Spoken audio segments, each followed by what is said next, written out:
So Leo, give me the thumbs up when I can start. I can start now. Okay. Good evening, Erev Tov. My name is Rabbi René Pfertzel. I'm the co-chair of the Conference of Liberal Rabbis and Cantors and Rabbi Kingston Liberal Synagogue. And together with Rabbi Gili Zidkiyahu, who serves the liberal Jewish community in Nottingham, we are inviting tonight to celebrate Israel's 75th anniversary. Nevertheless, it is not a celebration with pure joy. Israel is facing its greatest threat since 1948, not from external enemies, but from people within who are trying to change the very nature of the state of Israel, its essence, its soul, as envisioned by its founders and also by the thinkers of early Zionism, the country that so many of us love dearly. When I applied at Leobe College, I was asked to write an essay to be read in public and discussed with my fellow students. I chose the topic, why is Judaism immune to totalitarianism? And I wanted to demonstrate that Judaism and fascism were incompatible. How naive was I? Today, we're witnessing in Israel the emergence of something that is at best proto-fascism, a threat to liberal democracy, following a general trend in many Western countries. Tonight, we have invited people who have decided not to stand idle by, people who are fighting the coup against the judicial system, the very heart of Israeli democracies. In a moment, you will hear from Anna Kislansky, the CEO of the Israel Movement for Reform and Progressive Judaism, who will address us from Jerusalem. Her words will be followed by a song written by the Jerusalem-born artist Avital Raz, who is currently based in Sheffield. I'm not sure if she's able to come tonight because she had a surgery today. So she sent us a YouTube video of her work. Then we will hear Rabbi Leah Mühlstein, the chair of Artseinu, the progressive wing of the World Zionist Organization, and also senior rabbi at the Ark Synagogue, who has just come back yesterday from Israel, where she's been instrumental in speaking up to powers in place and made our progressive voice heard loudly. We will also listen to Maya Aviram, an Israeli member of my community, with many of Israeli friends, went on demonstrating in London against the proposed changes. She will tell us about her worries, her fight, but also about her hopes for the future of the country. As you know, Liberal Judaism, at the initiative of Rabbi Leah Mühlstein, has asked rabbis and members to write a birthday letter to the State of Israel at the occasion of its 75th birthday. We will hear from members and rabbis their moving letters that express so well where we are today here in diaspora. Our deep concerns for the future of Israel, our stern rejection of the current policies implemented in the country, but also our hopes for the future of a country that is at the heart of the Jewish experience. Rabbi Charlie Baginski, CEO of Liberal Judaism UK, and Rabbi Rebecca Burke, co-chair of the Conference of Liberal Rabbis and Cantors, and Rabbi of Finche Progressive Synagogue, will read prayers written by Israeli rabbis. And together, at the end, we will sing the Hatikva, the hope, the Israeli anthem, which words were written in 1877 by Naftali Herz Imber, a Jew from a city called Zolochiv, near Lviv, today situated in Ukraine. But before we welcome Anna Kislansky, I hand the floor over to Rabbi Gili Zidkiyahu. Thank you, René, and thank you for having me as a co-host for this evening. I'm privileged and happy to be doing it, and it's lovely to see all of you, all of your faces here on our shared screen. I'm Rabbi Gili Zidkiyahu. I am an Israeli rabbi, but now I'm the rabbi of Nottingham Liberal Synagogue in the past 7 months. So it's the first Yom HaAtzmaut I am celebrating outside my country. And it's actually a very interesting experience to be having this perspective on how things are in Israel and on what it is being a Jew outside of Israel. This is part of the reason that for me it was something that I really want to do, to be a rabbi outside the Israeli context and see the Jewish world from this side of things. So it is a unique opportunity tonight, as well as the past few months, every single day. And so as Rabbi René said, we will finish our evening with singing of Hatikva, the national anthem. But I want to open the evening with reading a few words from a song that was suggested a few times as a replacement or addition to the national anthem, and it actually appears also in our Sidur, in Sidur Lev Chadash. I will share my screen, but if you have a Sidur in front of you, you can also open it on page 197, and it is the poem by Shaul Chernechovsky that is called Ani Ma'amin, I Still Believe, and it is a takeoff on the well-known Hasidic verse, Ani ma'amin bevi'at HaMashiach, I believe in the coming of the Messiah. But this is a very humanistic Ani ma'amin, not in the Messiah, not in the divine intervention, but on the power, in the power of the human spirit. So let me share my screen and you can see the words with me. And this is, like I said, from our appears also in our Sidur. Sorry, my batteries plug was not working. Yes, sorry about that. So let's just see it on a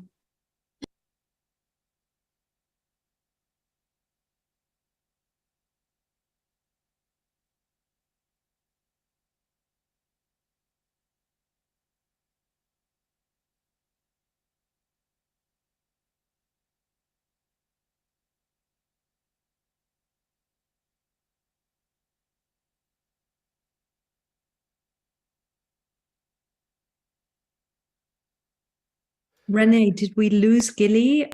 We've lost Gili. So maybe lost Gili, René. Come back. Okay. Okay. So, okay. So we wait for Gili when she comes back, and now the next part of the evening is a prayer that was written by Rabbi Oded Mazor, a prayer for democracy, which we've asked Rabbi Rebecca Berg to read it for us. So I'm just trying to share it so you can see this beautiful prayer that he wrote. Mishaberach Avotenu ve'imotenu Avraham v'Sarah v'Yitzchak v'Rivka Yaakov Rachel Leah Bilcha v'Zilpah, God of our ancestors, Abraham and Sarah, Isaac and Rebekah, Jacob, Rachel, Leah, Bilhah, and Zilpah. Bless those who stand in defense of democracy, equality, and peace. From among our people and those all over the world who work to repair society in the face of the threat to the justice system and the rule of law. May the Holy One protect them and save them from all trouble and distress, and from every plague and illness, from all harassment and injury and any attempt to humiliate them and undermine their commitment in the fight against indifference, inaction, and non-involvement. May their efforts be successful, and may they have a good eye to see wrongs done, a good heart so as not to stand idly by, and the strength to act, to protect the rights of all, to do justice and bring peace to every person made in the image of God in the world. May the words of the Torah be fulfilled, for because of this thing, God will bless you in all of your efforts and in all of your undertakings. And so let us all say, Amen. Amen. Thank you, Rabbi Rebecca. Has Gili come back? Not yet. Okay, so let's carry on. It is my greatest pleasure to introduce you to Anna Kislansky, who is the CEO of the Israel Movement for Reform, the Israel movement for reform and progressive Judaism. So welcome, Anna. It's a pleasure to have you with us tonight. Our sister movement, we are very, very attached to your movement, and over to you. תודה רבה, ערב טוב, חג עצמאות שמח, חברות וחברים יקרים. It is, as mentioned before, a dramatic and complicated time in Israel, and it's not easy to just celebrate, but I think it is also our duty to celebrate the miracle of the state of Israel and the successes and all the good things that are happening in the Jewish country. So I do hope that you will have a chance to be proud of the state of Israel, and at the same time to, of course, strive to do whatever we all can to make it better, as we do in our movement. And I think that Yom Ha'atzmaut is the best holiday to explain, the best chag, to explain the complexities of Israeli reality, because and actually there's a quote from a poem by Yehuda Amichai that says, it's called Etzev V'Simcha, sadness and joy. So I'm just gonna use a few words from the poem. Amichai says, sadness and joy alternate like water and steam and ice. Sadness and joy from the same material. And these words accurately express the feelings in Israel around Independence Day every year, and not just this year, and the days that precede it in the Hebrew calendar every year. For years, we entered the week of the days that usher us from the Holocaust Remembrance Day that falls on the Hebrew date of the 27th of Nisan to Memorial Day for the fallen soldiers of the wars of Israel and victims of actions of terrorism, which is really one of the saddest days of the year. And from there into the joyful celebrations of Independence Day. And in recent decades, all the Israeli society, when we think about these days between the Yom HaShoah, the Holocaust Remembrance Day, and Yom HaZikaron, the Memorial Day for the fallen soldiers, and Yom Ha'atzmaut, we often call this week the days of national soul searching, like Cheshbon Nefesh that we do between Rosh Hashanah and Yom Kippurim. And in Reform congregations in Israel, in the heart of these days, we celebrate, and we actually celebrated this just last Shabbat, Shabbat Tkuma, and the meaning of Tkuma is revival. And it has the same gravity as Shabbat Shuvah, the Shabbat that falls between Rosh Hashanah and Yom Kippur. And during that Shabbat, in some of our congregations, an exciting custom has developed in which the prayers are read in languages of congregation member who came to Israel from 4 corners of the globe. And each reads a short prayer passage in his or her mother tongue. And the range is immense, and hearing our prayers in this manner is deeply moving and unique to our practices. And in recent years, I find myself beginning to take stock, to do Cheshbon Nefesh of our nation's soul already on the eve of Pesach. It is fitting then on the eve of Pesach to ask Ma nishtana. And I ask myself, Ma nishtana, this Independence Day, the 75th year of the State of Israel, from the other days of independence, what is special in this particular year? And I would answer that I think you know the answer. This year, it seems that our values and freedom are challenged and in question more than ever year before.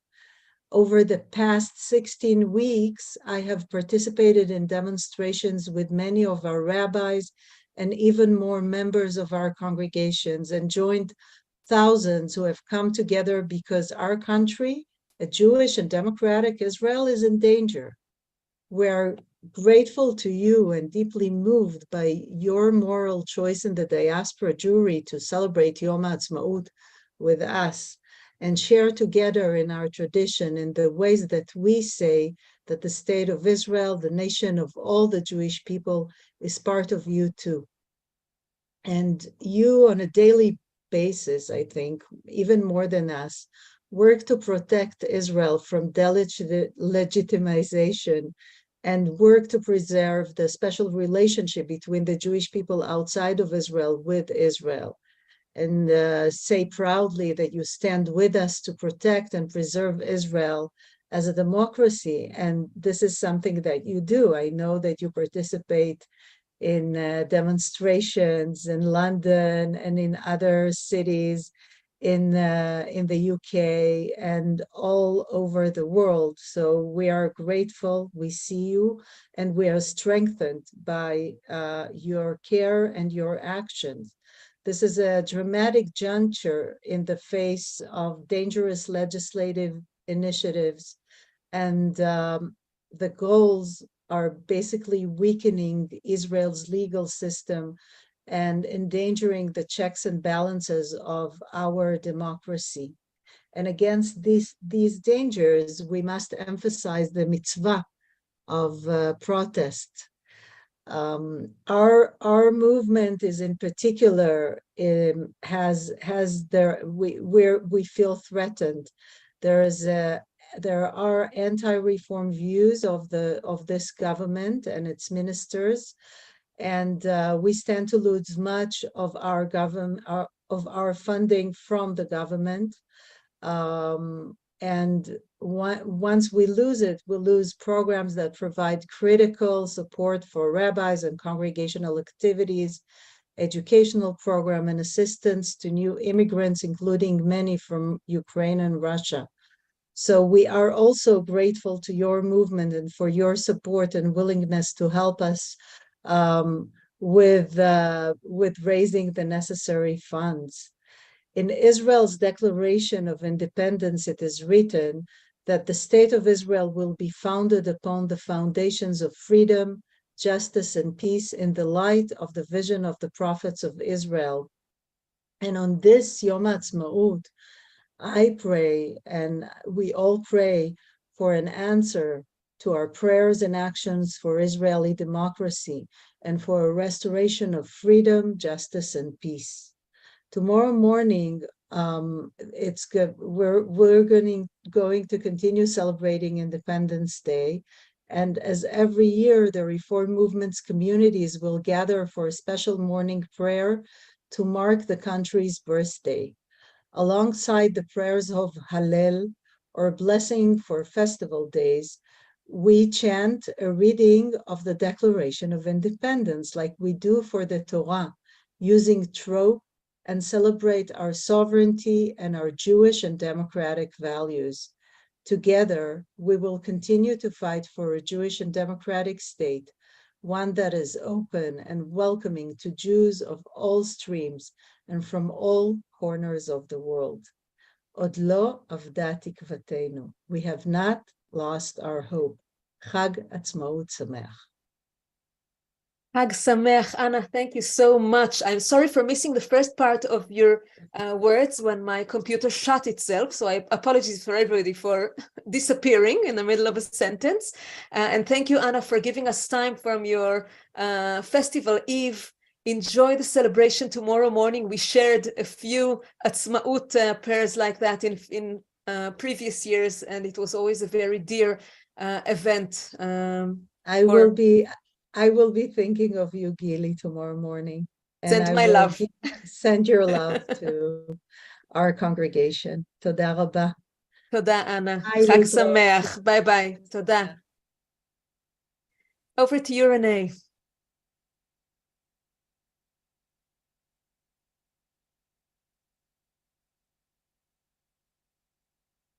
Sorry. Thank you. And thank you, Anna, for being with us tonight. Remember, you have the strongest allies possible with us here in the UK. So the next part of this celebration of Israel's Independence Day was or is a song written by Avital. Do I have my notes? Okay. Avital Sorry, I'm Raz, just I think. Avital Raz. Yeah, she was born in Jerusalem, and she now works. Works in Sheffield at the moment. She wanted to be with us, and she's really sorry. She sends her apologies. She had a surgery today, and she was hoping to be with us tonight. Which, when she said us this morning, I thought, you're very optimistic, but that's the power of being Israeli, being optimistic despite all the difficulties that life sends at you. So we have a YouTube video of her performance. So I don't know if it's Leo. Yes. Thank you, Leo.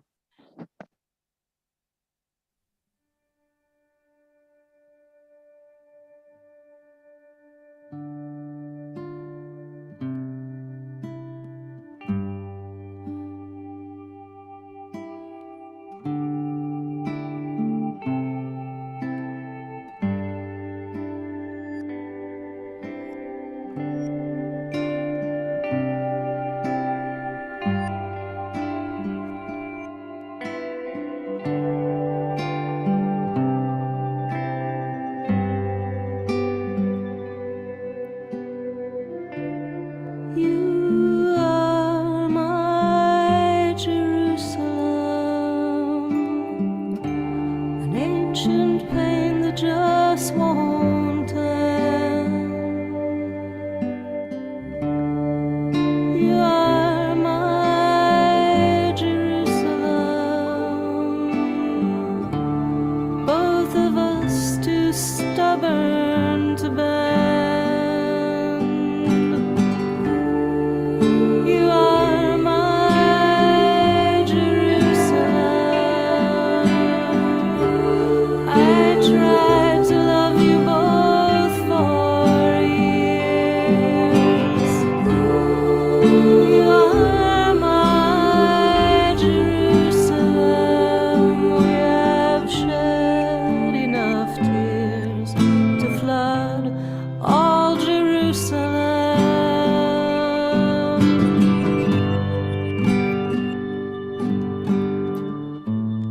אם אשכחך ירושלים, תשכח ימיני. אם אשכחך ירושלים, תשכח ימיני.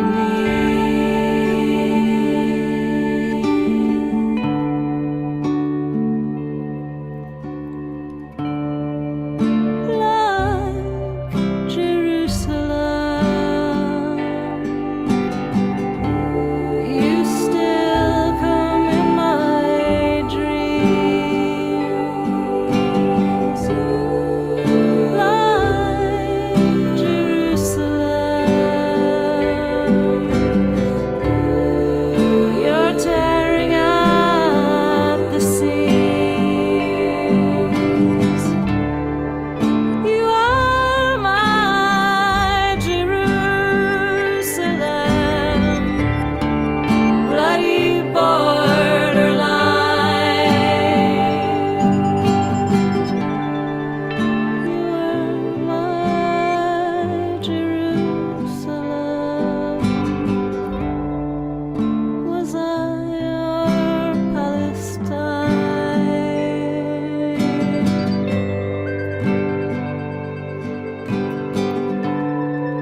תשכח ימיני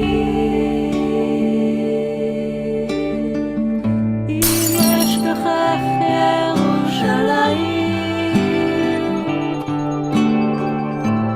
תשכח ימיני תדבק לשוני לפיקי אם לא אעלה את ירושלים אל ראש שמחתי תשכח ימיני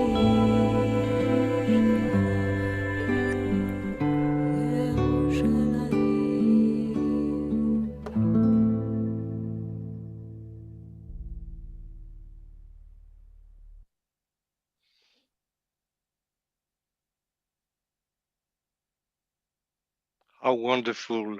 Thank you, Avital. So wherever you are, we wish you refuah shlema, and we hope to see you soon, very soon. The next speaker is Rabbi Leah Mühlstein. So we're very proud at Korwag to have a colleague such as Rabbi Leah Mühlstein, chair of Pfertzel, who has gone to long. I saw you on social media last week, very, very active in Israel. So please, Leah, over to you. Thank you so much. Thank you to you, René and Gili, for hosting this wonderful evening and bringing us all together. Yom Ha'atzmaut Sameach to you all. A happy Yom Ha'atzmaut. I remember when I was on my year in Israel during my first year of rabbinical school, dancing through the night in Jerusalem on Yom Ha'atzmaut, celebrating Israel at 60. So the first thing is it's kind of scary that was 15 years ago. But I also reflected on that this past week while I was in Israel, and actually was filled with great sadness that instead of dancing on the streets with joy, I was standing on Saturday night with more than 100,000 Israelis in the streets of Tel Aviv, shouting "Busha," shame, because of the actions of the current government. The past week was, I think, one of the most challenging weeks for me in Israel. I'm quite used to being in Israel for the rough and sometimes rough and tumbling politics that happen in Israel and in the Zionist movement. But I think last week really showed me that the times have changed. And I want to just share a few examples with you of why I think, or what I think are indicators of how much on the cliff edge we currently are. I was there for the extraordinary World Zionist Congress. Now, the reason it was called extraordinary was not because it was supposed to be extraordinary in its nature. It was simply because the 2020 World Zionist Congress could not take place in person because of the COVID pandemic. So the agreement had been that despite the Congress taking place online, there would be an opportunity for all the over 700 delegates from around the world to come together in Jerusalem and mark a World Zionist Congress, another World Zionist Congress. It was very unique it wasn't quite canceled with COVID, but that the Congress did not take place. All throughout the history of the more than 120 years of the World Zionist organization, that had never really happened. So we were supposed to come together and in celebration of Israel, in celebration of 75 years, but it wasn't possible to keep politics completely outside of the room, despite the fact that the decision was taken that no politicians would be invited to speak. That was already something extraordinary because it is normal that the Prime Minister addresses the World Zionist Congress. But the decision was taken not to do that. But what we saw at the World Zionist Congress was something astonishing. In the committees, there are resolutions proposed. In the committees, none of the resolutions of the right wing succeeded in passing in the committee, and all of the resolution of the center left passed the committee. So it looked like we were in for great celebration on Thursday, passing all these wonderful resolutions, including a resolution which I had submitted criticizing the Israeli government about its attempts to abolish an independent judiciary, as well as a resolution protecting the current law of return, which ensures that anyone who has a Jewish grandparent has the right to citizenship, as well as ensuring that our conversions of liberal, reform, progressive, conservative Judaism are recognized for the law of return. So it looked like we were going to be very successful. And what we saw was that the right showed what they will do in this country if they get their way and the judiciary is abolished, the independent judiciary is abolished. They realized that if they don't have the votes, the best thing to do is to prevent voting from happening. And through tricks, by demanding a roll call on every resolution, now think about over 700 delegates voting name by name on 16 resolutions, how long that would take. They tried to prevent voting from happening altogether. In the end, we came to, after much shouting, that's why my voice is so bad, we did agree on electronic voting after the Congress. Nobody's going to pay any attention anymore, and I don't think in a sense that is going to be significant. What was significant is that the right showed that they are absolutely serious, that they are not in favor of democracy. On the Saturday, something else happened to us. We returned from our Shabbaton back to the hotel, and suddenly all our key cards were no longer working. We were staying in an ultra-Orthodox neighborhood.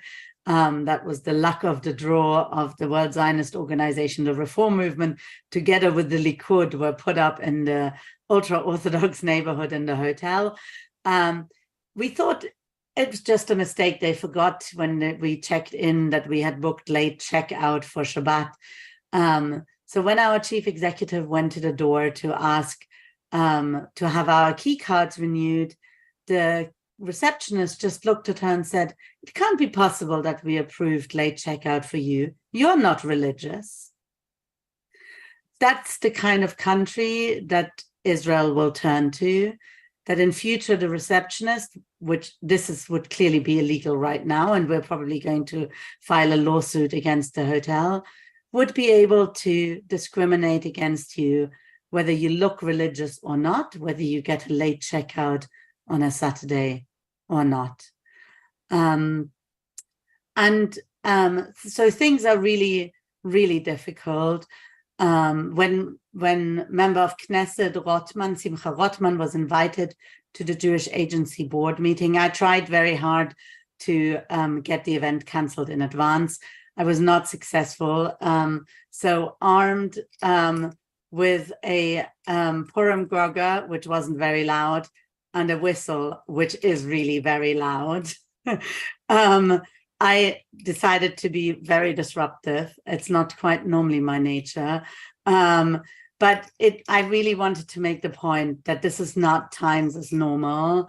And it was a really important signal, especially because the other thing that happened, which I didn't even realize while it was happening, was that a journalist who had come to interview me in advance and was waiting to hear from me after the event, she wasn't permitted in the room.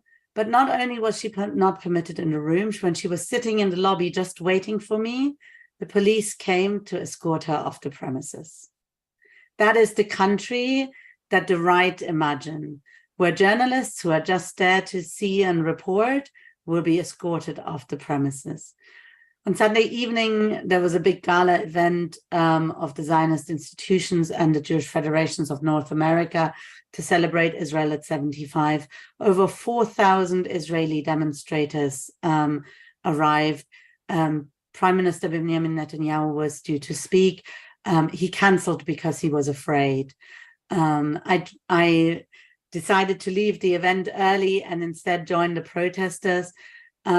And it was really heartwarming and at the same time deeply sad how grateful the Israelis on the street were that we joined them. A woman handed me this little flag and said, "I've been carrying this flag for 16 weeks. I want you to have it, and I want you to wave it in London." So on Sunday, I know we're going to hear probably more about this from Maya. On Sunday, there will be a demonstration in London. I'll be waving this flag, maybe my other flag. The T-shirt I'm wearing is the original, is the logo that they have created for Israel at 75, but they've converted the 75 into a lech, go off, go home. That was the call that the demonstrators shouted to Bibi Netanyahu to try and get him out of office. When El Al Security asked me if anyone had given me any gifts, I said, yes, I got 4 different T-shirts from the demonstrations. So I decided for this evening, it's going to be Lech and Israel at 75. It's a challenging time. I'll read my letter in a moment.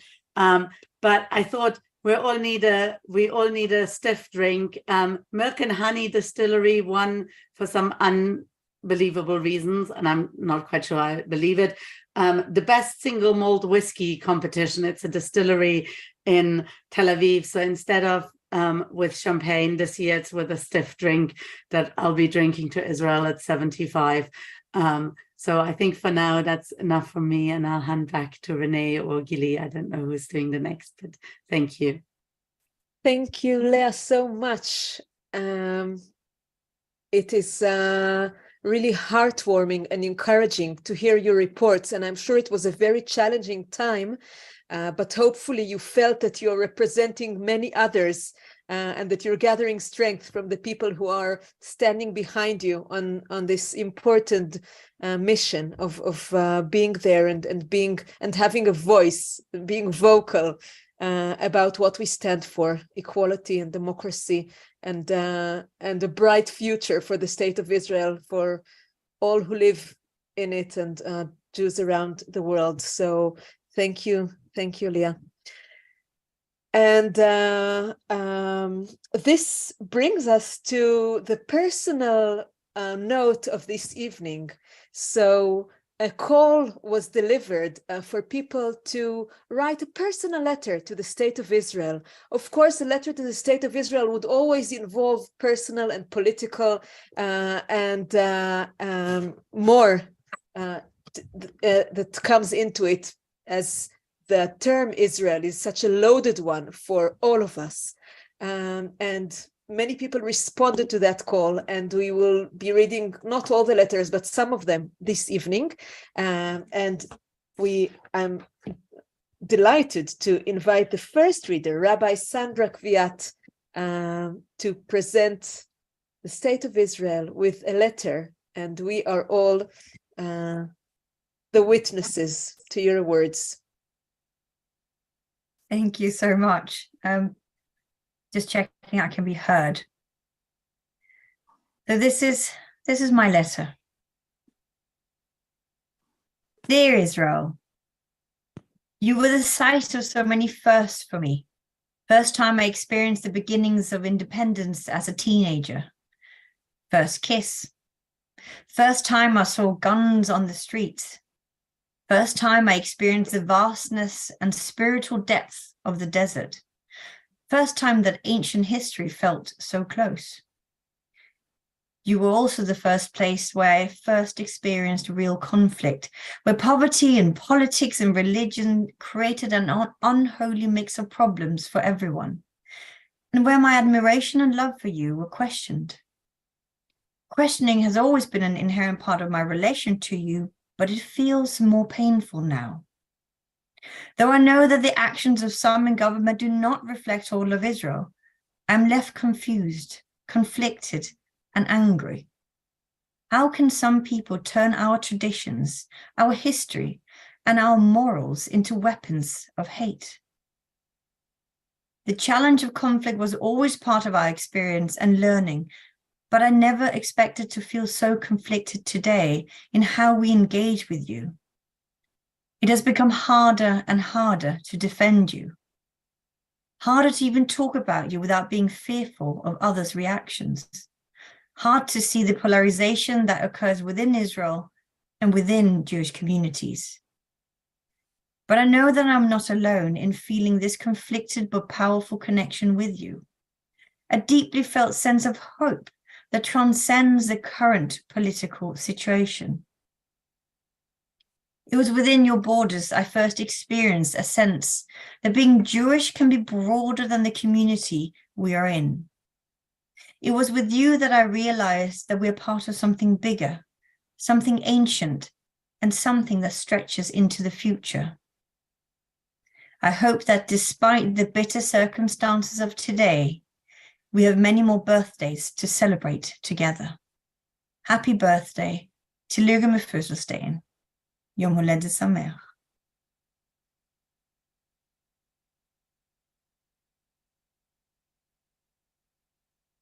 Thank you very much, Rabbi Sandra, for this bringing together of the personal and the political, and it was a very personal and moving words, and we all share your hopes and your wishes.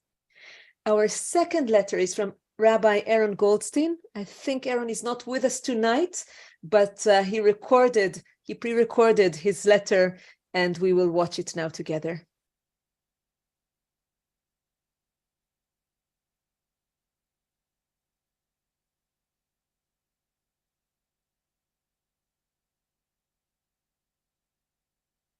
Dear State of Israel, Mazel Tov on reaching the age of 75. I'm not quite that old, but following family holidays and a liberal Jewish youth movement summer tour, I signed up for Shnat Shirut, year of service. After one of the best years of my life, I sat at Ben Gurion Airport, contemplating my future. My conclusion was that Aliyah was not for me. I am a British Jew.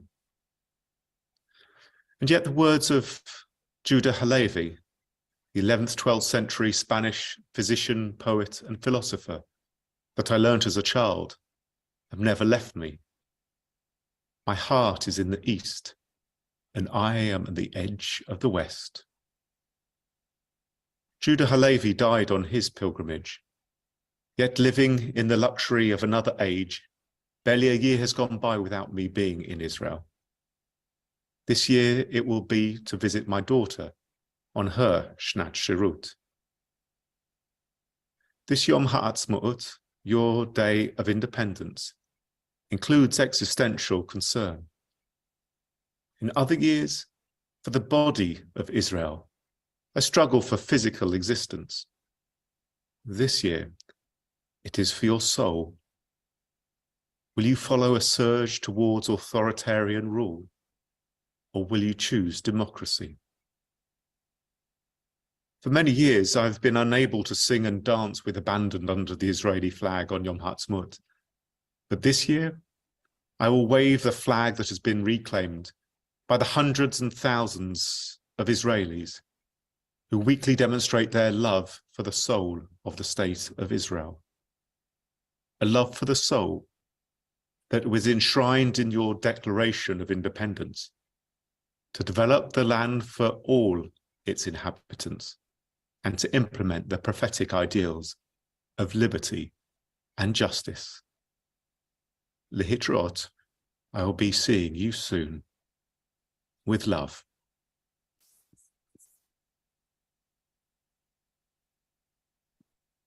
Thank you to Rabbi Aaron, who's not with us, but sent his warm and loving letter. That was beautiful.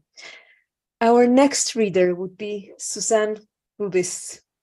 So please, Susanna, unmute yourself and read your words.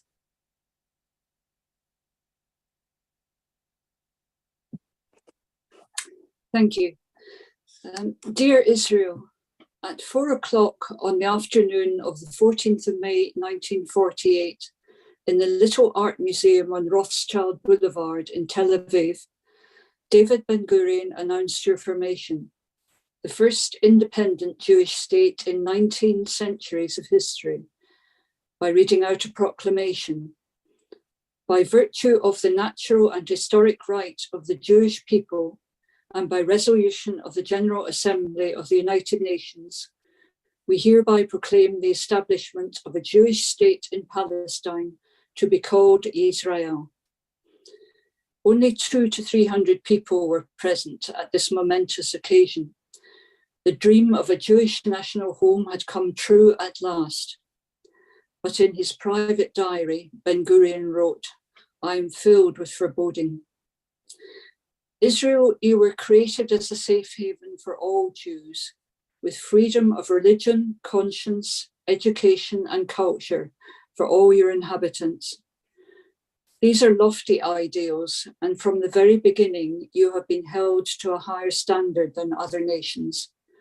From the beginning, too, you have been at war with your Arab neighbors.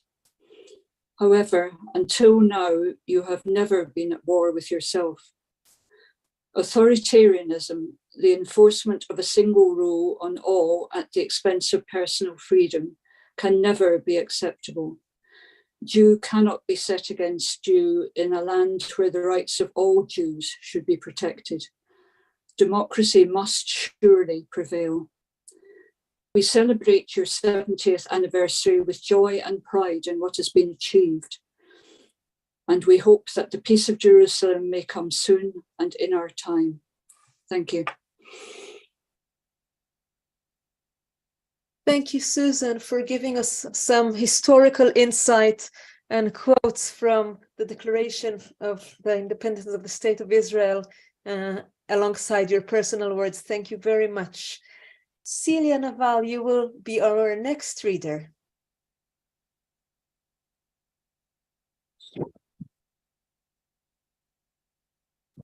Erev Tov, everybody, and lovely to see people whose paths I've crossed at different times in my life.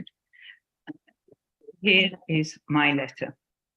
Israel, such an important part of the tripod I stand on.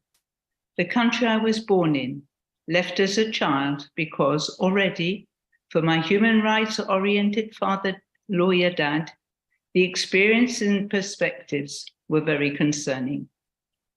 We may have left the country as our physical base, but the lives of family and friends there have always been a focus for our hearts and interests. There were the weekly letters exchanged between my mum and her parents, bringing news. The yearly crate of Jaffa oranges that would adorn a corner of the dining room. Times of distress and disagreement, but never disengagement. Visits to see family, friends, and the many faces of the land. A period of longer absence, and then, with the arrival of my own children, the decision to take them to see and know Israel. With more personal time, my engagement with Liberal Judaism in France and at European level have led to more trips, a mixture of private time and other activities, including with the University of Tel Aviv through the Friends Network. From the amazing South to the beautiful North, from the urbanized West to the very close and complex East, with strife, but also so many insufficiently highlighted cooperative projects. We in the diaspora, so impressed by the positive developments so far, many of which we've supported, cannot be expected to turn a blind eye or be silent at this time. Our texts tell us that as a people, we were called on to be a light unto the nations. That is indeed a challenge, and when fear and external risks pervert that objective for some, others in the state of Israel and outside have a duty to guarantee an equal space for all in the land. Happy 75th and more. Thank you very much, Celia, for this family and personal and professional perspective and this letter to the State of Israel. And last one on this go would be Rabbi Leah, that we've heard before. And this will be, I'm sure, a beautiful addition to what we have heard from you already. So, Leah. Thank you so much. Dear State of Israel, congratulations on reaching the milestone of 75 years of independence. I had hoped to join you in celebrating with light-hearted joy and pride. But the past few months have seen so many of my hopes for you, our Jewish homeland, trampled by those currently serving in your government.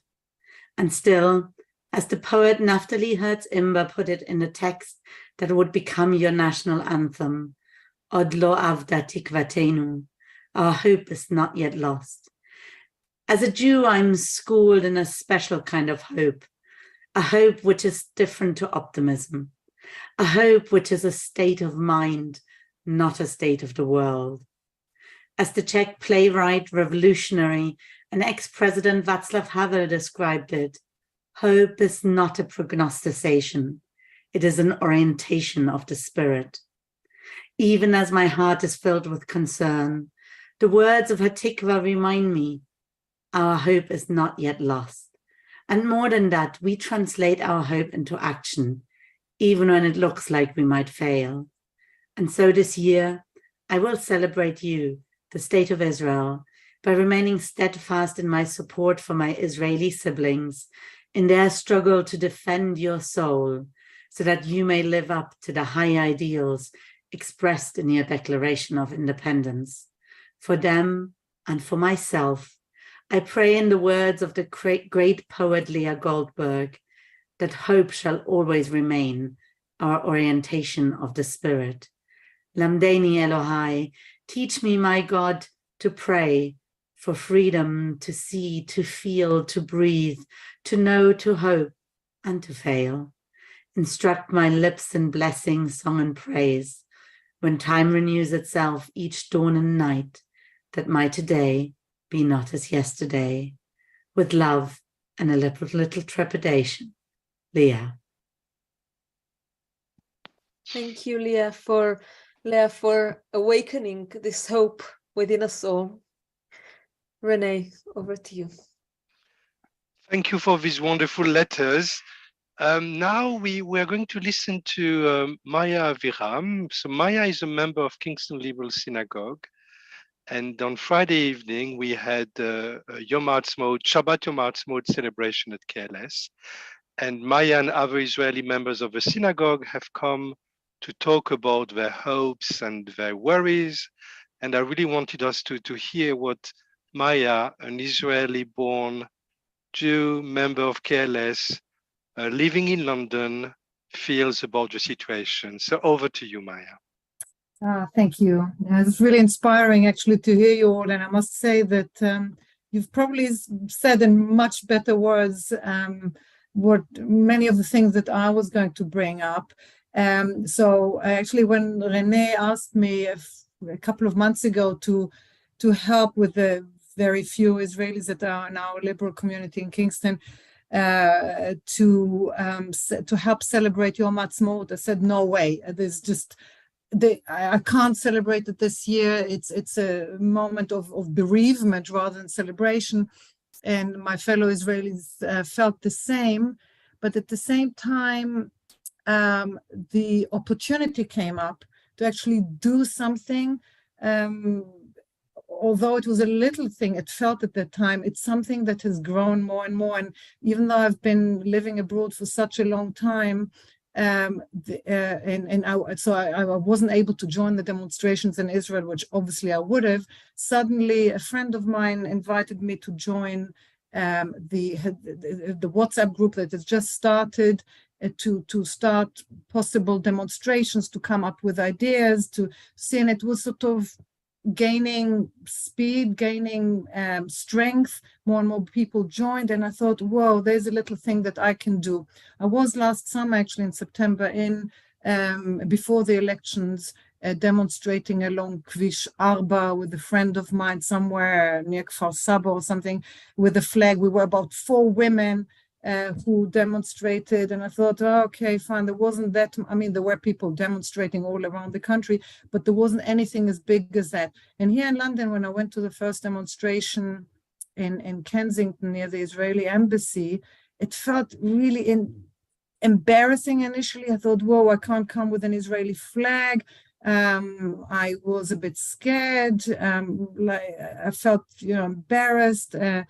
I wasn't sure what was going to happen, but by joining that group and seeing other Israelis actually holding up the flag, which suddenly meant something completely different. It wasn't anymore like it's actually been for quite a few years, especially in Yom Yerushalayim, a sign of unhealthy nationalism. Suddenly there was a sort of a feeling of something started to grow, a feeling of reclaiming that flag in support of real democracy. And by real democracy, actually mean, I know the flag probably doesn't quite show it, but I've changed my flag to add a few slogans like democracy for all and so on, to suddenly include many more people in Israel.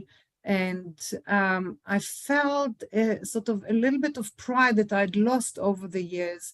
The sort of, when I sort of didn't tell people anymore that I was really Israeli, maybe Jewish, but not Israeli. And I was trying to kind of hide my accent, which is quite obvious to some people. There was a little bit of something sort of ignited in a way of a real tikva, a real hope, a reclaiming of that feeling that I'd lost when in the past, when I was little, was dancing to the Yom Ha'atzmaut flag and my ballet group, and I was so proud of it. All that had gone actually not just in the last few months, but already years ago when I felt that there was a lot of injustice going on in Israel. So joining the demonstrations was suddenly such an empowering thing. I felt I was talking to people who came from all sorts of different political affiliations, I guess, in Israel, some maybe not as left-wing as I see myself, but everyone actually working towards the same goal of ridding this Israel of this horrible new cancer, as I see it. And there was this togetherness, a sort of a fight for something better to emerge. And I feel now that, as some of you have said already, that this reclaiming of the flag, of actually walking through the streets of London, I teach at the Foreign Office, I teach Hebrew there, and suddenly I was actually demonstrating outside, and I thought, oh my God, if people see me. But I think the police really liked us. I think it was the most peaceful demonstration that they've ever attended. And the policemen walked with us to the Savoy Hotel where Bibi Netanyahu was. And it felt suddenly, wow, I was waving an Israeli flag in London, a thing that I would not even do, not in my own house, I wouldn't have a flag, because it's sort of a nationalistic kind of thing, which somehow felt completely wrong. All of a sudden, all the good things came together, the singing, the chatting to other Israelis. It felt like actually there is hope. And last night I watched the alternative Yom HaZikaron, which was led by Yossi Tzabari, who's a human rights, spoken word artist, human rights activist, very much against the settlement movement. And there were Palestinians and Israelis and bereaved families celebrating together. I could hear in the background the shouting of, obviously, as they called it, sort of fascists, calling them all down. But there was a little flame, a little light that was on the stage next to them. Apparently, it was the original light from after Hiroshima, after the bombing of Hiroshima, which was then rekindled or helped to by other wars, maybe the Ukrainian as well, I'm not sure, but several wars that have sort of fed that little light, which was kept alight since then. And suddenly I felt really a togetherness with my Israeli friends, with my family in Israel, who all joined the demonstrations. And there was a feeling that we, even Israelis here abroad, have got this sort of power to do something small, to open up something which actually should have been opened up even before this government started.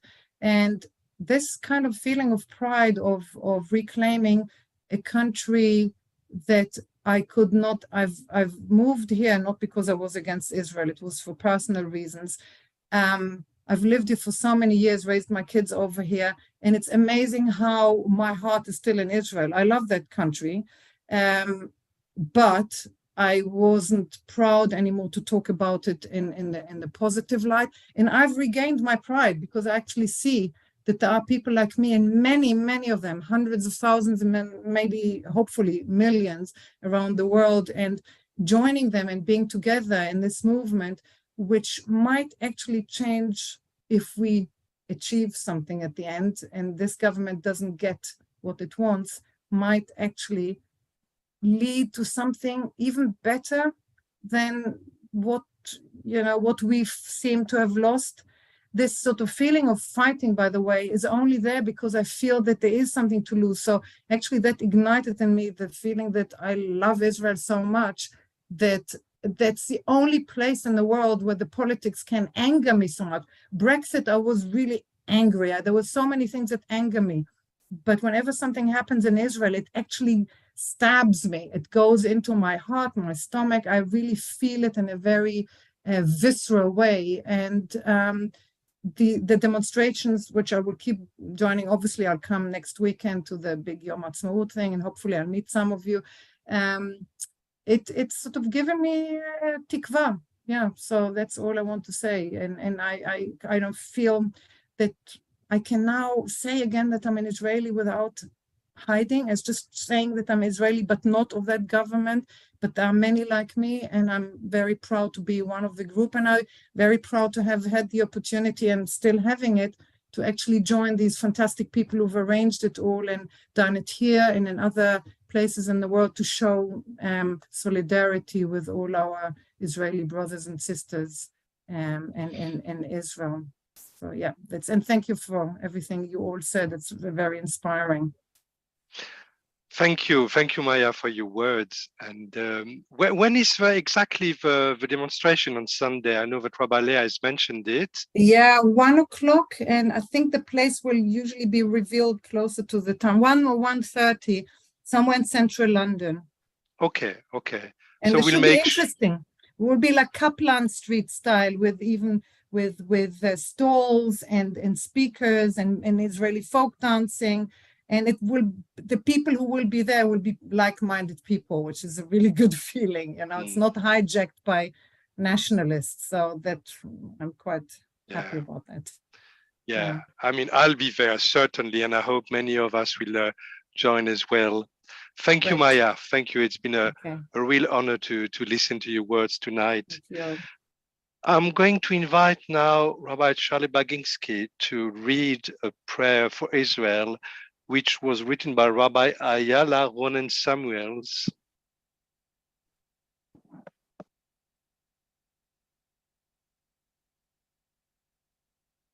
So Yisrael, Rock and Redeemer of Israel, bless the state of Israel at this moment, when its foundations are shaking and the splendor of its skies are darkening. Protect it with your loving kindness from those working to undermine its institutions and from its enemies who are just waiting to attack her while she's in distress. Bestow your light and truth upon its leaders, judges, and elected representatives, those struggling to defend its institutions, its citizens crying out to protect it, filling its streets in a struggle for its soul. Strengthen the defenders of our holy land. Be mindful of our brothers and sisters in the lands of the diaspora, that they may join us in our outcry and participate in safeguarding the state of the Jewish people. Open our hearts that we may hear our neighbors' pain and hopes. Teach us always to renew the inherent goodness in the creation of the state. Amen. Thank you. Amen. Amen. Thank you, Rabbi Charlie. Rabbi Leah, you were talking about hope, and Maya, you were talking about pride. And I think the prayer written by Rabbi Ayala Ronen Samuels, and prayer in general, are maybe the bringing together of this hope, the pride, and the sense of coming together with other people that Maya, you also emphasized, the singing together, the being part, not being alone when facing something that is worrying or distressing, finding your people in the face of a struggle. That's something that is so important, and that is something that we are searching for. And I think something that is very heartwarming to see in the protests in London is how the Israeli community and the Jewish community work together, come together with this shared interest, hope, pride, worry, and protest. So this is something that I think is a very powerful outcome. And we turn now to another series of letters, personal that is touching the national, the sacred, the political, but always the personal voice, the different personal voices that are echoing our own. And the first letter we will hear now will be from Sarah Ravidan.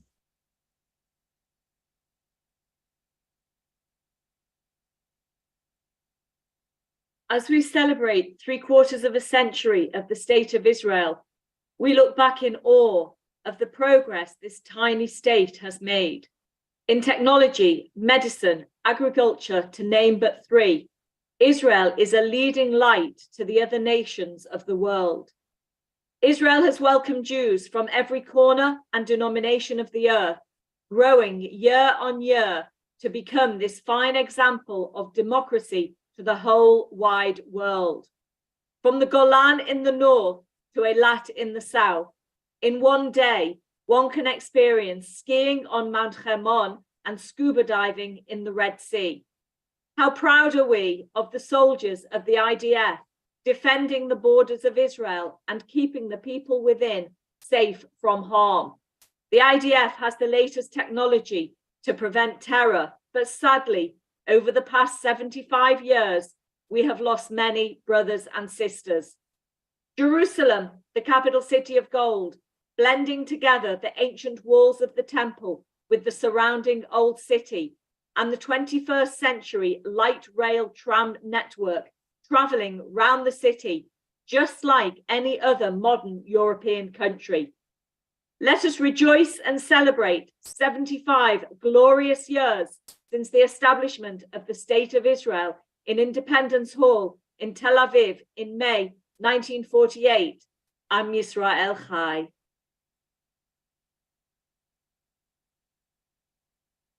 Thank you, Sarah, for these strong words this evening. And our next reader would be Rabbi Ariel J. Friedlander.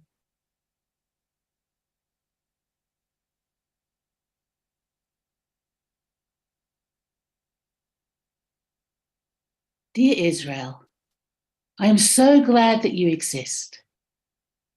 From generation to generation, my ancestors have fled from one country to another, hoping to find a home where they could live in safety and bring up their children and their children's children. Since the establishment of the State of Israel in 1948, there has been that one secure haven that Jews have been missing for more than 2,000 years. The knowledge of its existence gives hope to those of us still struggling with the vicissitudes of diaspora life. Yes, I remain in Galut. I tell myself that I am too pale with that Eastern European DNA. I'm too pale to survive the heat of Middle Eastern life. I will burn there. Perhaps. Or perhaps the apparently comfortable life I'm currently living dilutes any imperative to step into the heat of life in Haaretz. Yet whilst I try to figure it out, Israel is always in my heart. From the teenager picking grapefruit on Kibbutz Mayan Tzvi, to the tourist opening my arms to the waterfall of the Bania Spring, to the rabbinical student drinking tea at the Yimka between classes at the HUC Jerusalem campus. Israel is always in my heart. Of course, I worry. I worry for my 19-year-old cousin currently on active duty, but he can't say where. I worry for my family and friends when the app shows another alert. I worry for the safety and security of all who live there. Israel is always in my heart. For your 75th birthday, may I wish that the talents that once made the desert bloom will find the way to bring forth fruit from the current situation, so there may be peace and prosperity throughout the land. Yom Haledet Sameach. Thank you, Rabbi Ariel, for opening your heart with your hopes and worries and wishes for the future. Thank you. And next we will hear from Jane Michelson.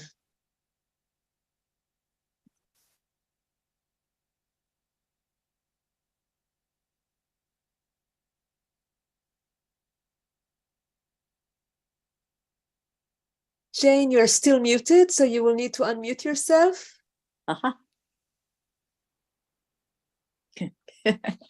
Try again. O Israel, do not forsake the righteous ways for the treacherous paths of tyranny. Politicians, naming no names, skilled in the arts of deception, deflection, distraction, will mislead in the name of patriotism. We are a people bruised with grief, whose fragile survival is a wonder. That erosion of kindness which trades on fear, we will resist. Israelis, diasporan Jews, stand together against the hammer blows that seek to crack the thin shell of our humanity. Born out of the shattered shards of the Holocaust, Israel saw itself a beacon of democracy, a Jewish land, a home of our own when homelands expelled us, denied us the right to fair existence, murdered with terrifying ease. 75 years can be a lifetime. Make it a celebration. For each year, a pearl of justice. Let wisdom crown the heads of state, that they remember who we are and why this matters. Pray this comes to pass. Pray that we have the strength to make it so. Amen. Amen, amen. Thank you very much for these beautiful images and beautiful wishes. Owen Power, you will be our next presenter. Good evening from Salford. Dear Israel, for as long as I can remember, I've been fascinated by you. In 1994, I visited you and was blown away by your history coming alive, the sights, the deserts, Jerusalem, the frantic pace, the atmosphere, and by the fact I was there. It was not until the 2010s, when I was a postgraduate at the Manchester Centre for Jewish Studies, I really got you. Reading Jewish-Christian relations, the Jews in Europe, and the histories of the Holocaust by the gifted scholar Martin Gilbert, I was overwhelmed by the unrelentless anti-Semitism from classical Rome and Greece to the Shoah. Post-Holocaust theologies focus on how other the Shoah was, almost impossible to comprehend. L.A. Wiesel wrote about despair. Richard Rubinstein, the death of God. Sherwin Wine rejected God. Others, such as Susanna Herschel and Hyman Maccabe, wrote about Christian responsibility. Gilbert's history highlights the sheer impossibility of escaping the horror because of the active cooperation by the non-Jewish population with the final solution and the indifference of the world. There were some heroic acts of bravery by individuals and groups to rescue Jews, but the reality is 6 million Jews perished. Israel, for most Jews, the dark reality is the world cannot be relied upon to defend them against anti-Semitism, so they can only do it themselves in a place of safety, which is you. You are the safe house for Jews everywhere, their insurance policy. Of course, you are not perfect, as the country is governed with all the characteristics people possess: vision, fairness, passion, as well as weakness, greed, and with some dishonoring the Declaration of Independence. However, governments come and governments go, which does not detract from the vitalness of your need for a place of safety. Happy 75th birthday, Israel. May you be a safe haven forever. Thank you. Thank you very much, Owen.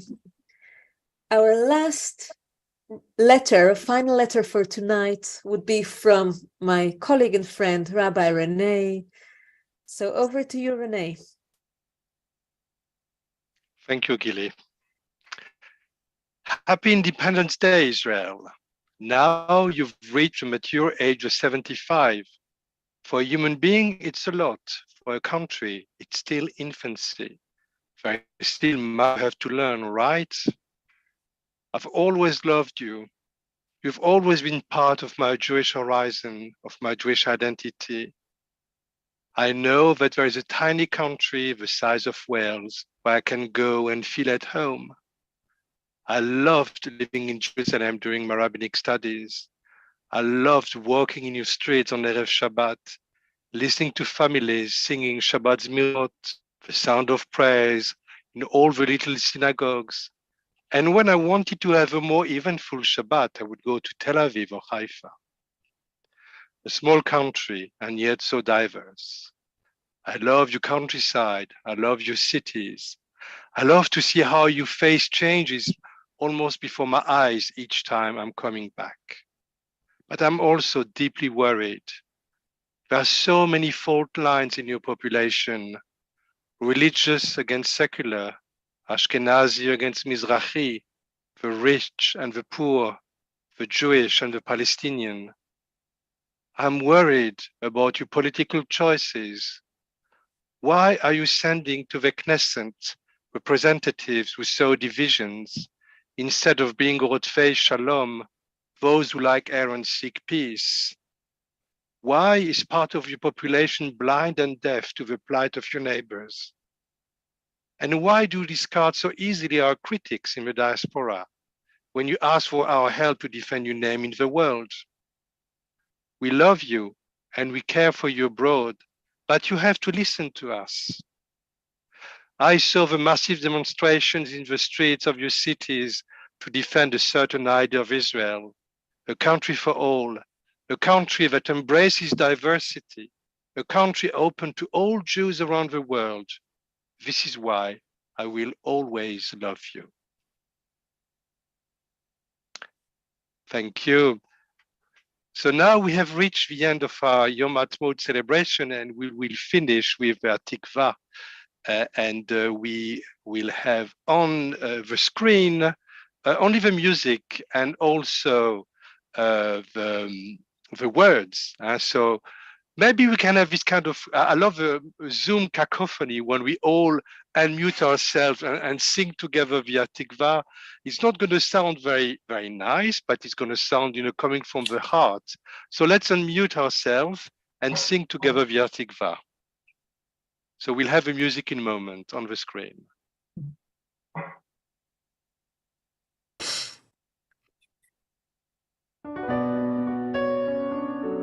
We can't see it.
Thank you, René. Thank you so much for coming tonight.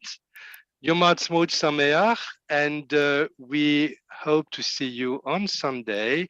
So I don't know where the location is actually revealed last minute. Is it on Facebook or it will be on Facebook, and I'm sure we'll share it on the Rabbi's mailing list, and then people can share it in their congregations' WhatsApp.